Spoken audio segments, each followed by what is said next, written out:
Little scholar school యాజమాన్యం పెద్దలు Allaji sir గారు, అదేవిధంగా సుదర్శన్ రెడ్డి సార్ గారు, ఈ కార్యక్రమానికి ముఖ్య అతిథులుగా విచ్చేసినటువంటి ఐక్యతా ఫౌండేషన్ చైర్మన్ సుంకిరెడ్డి రాఘవేందర్ రెడ్డి గారు, అమంగల్ మున్సిపల్ చైర్మన్ పత్యనాయక్ గారు, వైస్ చైర్మన్ గీత గారు, ఇక్కడికి వచ్చినటువంటి తల్లిదండ్రులు, యువకులు, విద్యార్థులు మీ అందరికీ కూడా యాన్యువల్ డే సందర్భంగా శుభాకాంక్షలు తెలియజేస్తూ చాలా ఉత్సాహంతో చాలా శ్రమతో నేర్చుకున్నటువంటి డ్యాన్స్ ప్రోగ్రామ్ని మా అందరి ముందు ప్రదర్శించాలని పిల్లలు చాలా కష్టపడి నేర్చుకున్నారు.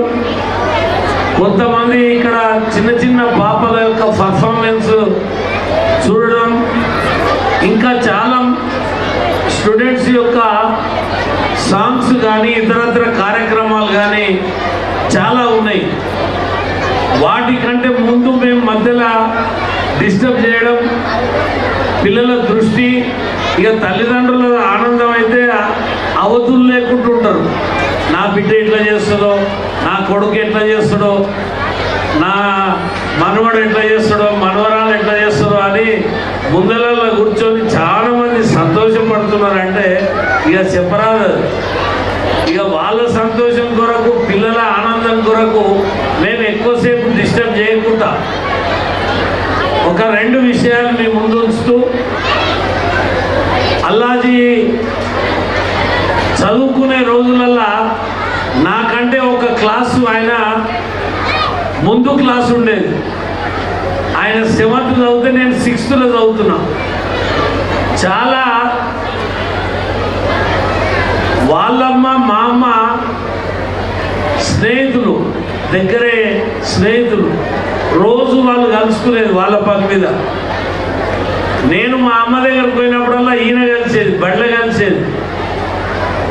నేను చదువుకునే రోజులలో బుక్స్ ఇప్పియమని అంటే ఈ అల్లాజీ చదువుకున్న పుస్తకాలని ఆయన ఎంత నీట్గా పెట్టుకునేదంటే ఆ బుక్స్ చాలా నీట్గా పెట్టుకొని దానికి కవర్ వేసుకొని అవన్నీ కూడా అప్పుడు కొన్న రేట్ కంటే సగం రేట్కి నా పుస్తకాలు అమ్మేది. నాకు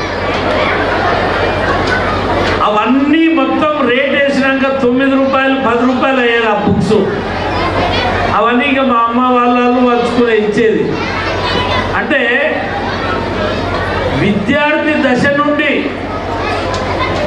ఇంకొక మాట చెప్పేది ఏంటంటే ఆయన నాకంటే క్లాసులో ఒక క్లాసు ముందున్న చదువుకునే రోజులలో మంచి క్లెవర్ స్టూడెంట్ అల్లాజీ.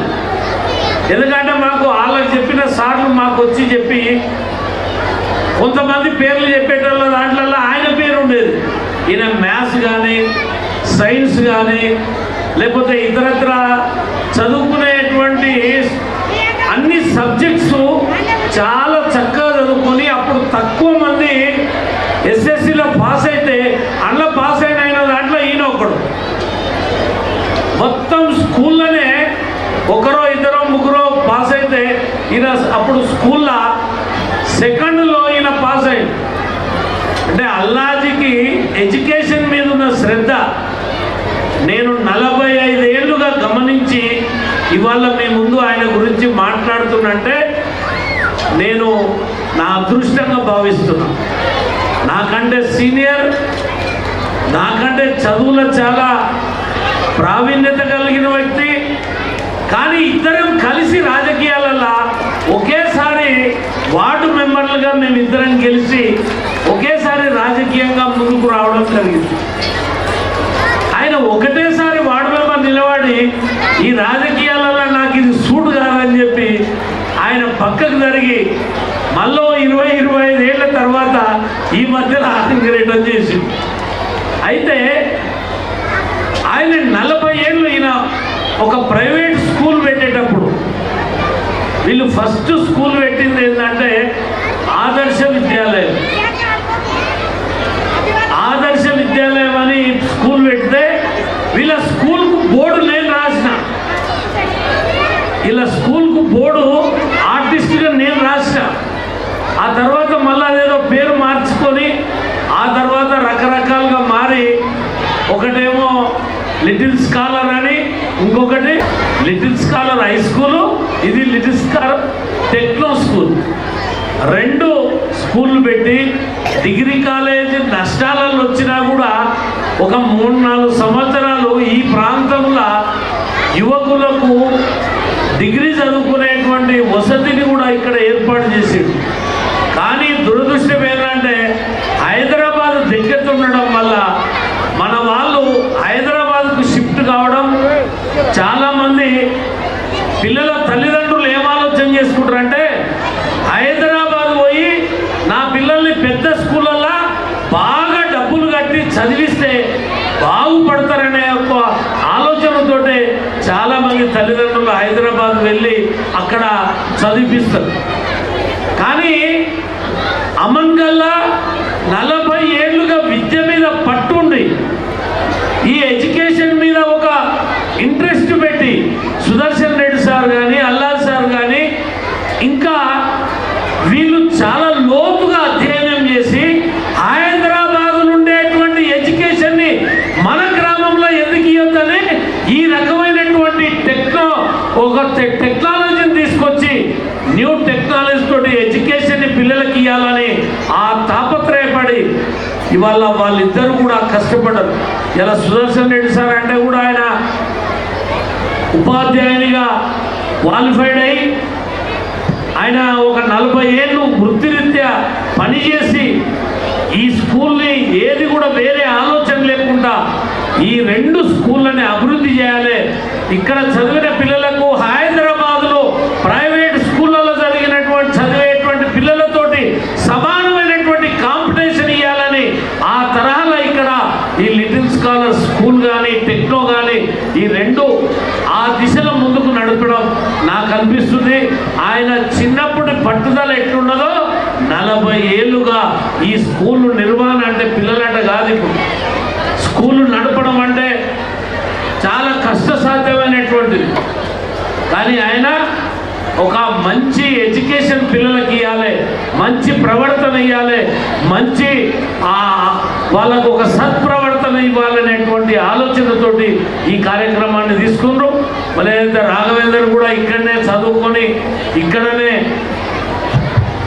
అభ్యాసం చేసుకొని అమెరికా దాకా వెళ్ళి ఆ స్థాయికి పోయినప్పుడు మనందరం కూడా గ్రామీణ స్థాయిలో చదువుకున్నటువంటి వాళ్ళు, ఇలా అబ్దుల్ కలాం కావచ్చు, లేకపోతే సర్వేపల్లి రాధాకృష్ణ కావచ్చు, ఈ దేశానికి ప్రధానమంత్రులు, రాష్ట్రపతులు, ముఖ్యమంత్రులు అయిన వాళ్ళు ఏదో కాన్వెంట్ స్కూళ్ళల్లో చదవలే, గ్రామాలలో ఉన్నటువంటి వసతులతోటే చదువుకొని వాళ్ళు అభివృద్ధి చెందినటువంటి చాలామంది మన ముందు కనపడుతున్నారు. ఇవాళ పోటీతత్వం పెరిగింది.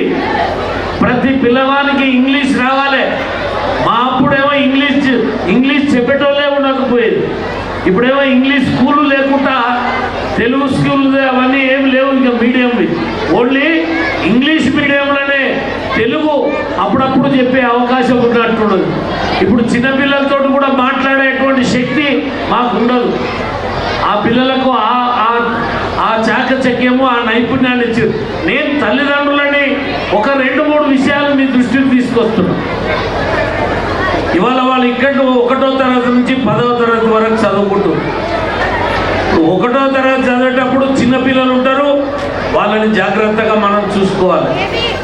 10వ తరగతి 9వ తరగతి చదివే పిల్లలు ఏజ్లో పెద్దగా అవుతారు, వాళ్ళని ఇంకా మనం సమదృష్టితో చూసుకోవాల్సినటువంటి అవసరం ఉంది. కేవలం ఇంతకుముందు మన కొండల్ పులి చాలా చక్కగా చెప్పిండు. ఏం చెప్పిండు? మన పిల్లలు ఏం చేస్తున్నారో చూడాలి.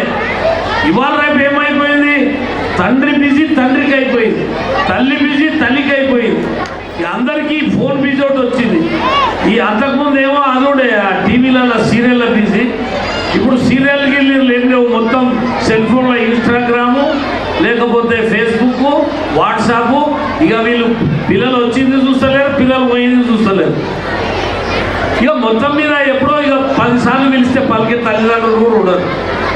నేనేమంటున్నంటే మన పిల్లల యొక్క సంస్కృతి, మన పిల్లలకు మన సనాతన ధర్మం యొక్క విశిష్టత, మన దేవీ దేవతల యొక్క గొప్పతనం, మన యొక్క సాంప్రదాయాలు, మన యొక్క కల్చర్ని మన పిల్లలకి ఇవ్వకపోతే మన తల్లిదండ్రులు మనకు కాస్త కూస్తో ఇచ్చిర్రు. కానీ మనం మన పిల్లలకు ఇక వాడు ఇంగ్లీష్ మాట్లాడటానికి సంబరపడిపోయి, వాడు ఇంగ్లీషులా వానికి అర్థమయ్యేటాలకు మనం ఉప్పొంగిపోయి, ఇక నా కొడుకు కలెక్టర్ అవుతాడో, డాక్టర్ అవుతాడో, యాక్టర్ అవుతాడో అని సంతోషపడితే కాదు. ఆయన యాక్టర్ అయినా, ఆయన డాక్టర్ అయినా, ఆయన లాయర్ అయినా, ఏదైనా కనీసము మనని మన కుటుంబాన్ని చూసుకోగలుగుతాడా, ఆ విద్యని మనము అటువంటి స్కూళ్ళకు పంపిస్తున్నామా లేదా అనేది మనం చూసుకోవాలి. ఇలా హైదరాబాద్లో నారాయణ, వాడవాడు శ్రీ చైతన్య, ఈ 2 కాలేజీలు ఉంటాయి. ఒక నారాయణ కాలేజీలో 2 లక్షల మంది పిల్లలు చదువుతారు. 2 లక్షలు. వాడు 2 లక్షల మంది దగ్గర ఫీజులు తీసుకొని వాళ్ళ దాంట్లో 1 to 10 వరకు ర్యాంకులు వచ్చినాయని వాడు ఇక టీవీలో యాడ్ చేస్తాడు. 1వ ర్యాంకు నారాయణ నారాయణ నారాయణ, 2వ ర్యాంకు శ్రీ చైతన్య శ్రీ చైతన్య. అరే గాడిది, 2 లక్షల మందికి చెప్తే 10 మంది ఫస్ట్ క్లాస్లో పాస్ కారా? నీవు ఆమన్గల్ స్కూల్లో 30 మంది ఉంటారు, 30 మందికి 30 మంది 10/10 50% వస్తుంది. అదేవిధంగా ఈ పిల్లలకు వాళ్ళకంటే ఎక్కువ చాకచక్యంతో గ్రామాలలో ఆటలు పాటలు కలిసి ఉండడం, చదువుకోవడం ఈ పిల్లలకు ఉంటుంది. కానీ నారాయణుడు వాని ప్రచారానికి మన పిల్లలు మాయల పడిపోయి, ఆ శ్రీ చైతన్యుని మాయల పడిపోయి, ఇక నారాయణ తప్పితే శ్రీ చైతన్య, శ్రీ చైతన్య తప్పితే నారాయణ. ఇవాళ ఎందుకంటే సజ్జటోళ్ళ చెవులో చెప్పేది నారాయణ నారాయణ అని, ఇప్పుడు పుట్టేటోళ్ళ చెవులే చెప్తారు నారాయణ నారాయణ అని. వాడు చిన్నపిల్లల స్కూల్ ఇడుస్తలేడు, మధ్యతరగతి పిల్లలని ఇడుస్తలేడు, కాలేజీ పిల్లలని ఇడుస్తలేడు, 888 అంటాడు. చిన్నప్పటి నుంచి ఆ పిల్లల శక్తి ఎంత, ఆ పిల్లల కెపాసిటీ ఎంత, ఆ పిల్లల యొక్క వాళ్ళ యొక్క సామర్థ్యం ఎంత, ఇది చూడకుండా వాడు ఒక 10/10 రూమ్లా 30 మంది పిల్లలు పెట్టి పిల్లలకు బాహ్య ప్రపంచం గురించి తెలియకుండా ఆ పిల్లలకు బట్టి పట్టించి, కేవలం బట్టి పట్టించి మార్కుల మీదనే దృష్టి పెట్టి పిల్లలు, చాలా మంది పిల్లలు నారాయణ శ్రీ చైతన్యల పెద్ద పెద్ద బిల్డింగ్లలోకి వెళ్ళి ఈ స్టూడెంట్స్కు ఈ స్టడీ ఒత్తిడి వల్ల ఆత్మహత్యలు చేసుకుంటున్నారు. మన ఉద్దేశం ఏంటంటే పిల్లలని ఫ్రీగా చదువుకోవాలి, వాళ్ళు ఆనందంగా చదువుకునేటట్టు చేయాలి, ఆడుకుంటూ చదువుకునేటట్టు చేయాలి, పాడుకుంటూ చదువుకునేటట్టు చేయాలి, వాళ్లకు విశాలమైనటువంటి ఆట స్థలాలు ఉండాలి. కానీ ఇవన్నీ లేకుండా హైదరాబాదులో వాడు ఏసీ స్టడీస్ అని, ఐఐటి స్టడీస్ అని 3 లక్షలు 4 లక్షలు ఒక్కొక్క స్టూడెంట్ దగ్గర తీసుకొని ఒక్కొక్క రూమ్లో 20 మంది 30 మందిని పెట్టి ఆ పిల్లలని బయలర్ కోళ్ళ లేక పెంచి ఇలా పిల్లల విద్యా విధానాన్ని నాశనం చేస్తున్నారు. తల్లిదండ్రులు మన పిల్లలు మీ దగ్గర ఇక్కడ ఆమన్గల్లో చదువుకుంటే మీతోటి రోజు కలిసి ఉంటారు. వాళ్ళ ప్రవర్తన ఏంది, వాళ్ళ యొక్క నేచర్ ఏంది, వాళ్ళ యొక్క టాలెంట్ ఏంది, ఇది మనం గుర్తించగలుగుతాం. ఆటలు ఆడుకుంటే ఆడిపిస్తాం, పాటలు పాడేటోళ్ళు ఉంటే పాటలు పాడిస్తాం, చదువుకునేటోళ్ళకి ఇంకా చదువుకోను అని చెప్తాం. ఇవన్నీ చెప్పడం వల్ల మన పిల్లలు అభివృద్ధి చెందుతారు. మరి ఇవన్నీ కూడా ఇక్కడ మేము గమనిస్తున్న చాలామంది పిల్లలని, ఇక్కడ చాలామందిని చూస్తుంటే ఆ పిల్లల లోపల సృజనాత్మక శక్తి చాలా ఉంది.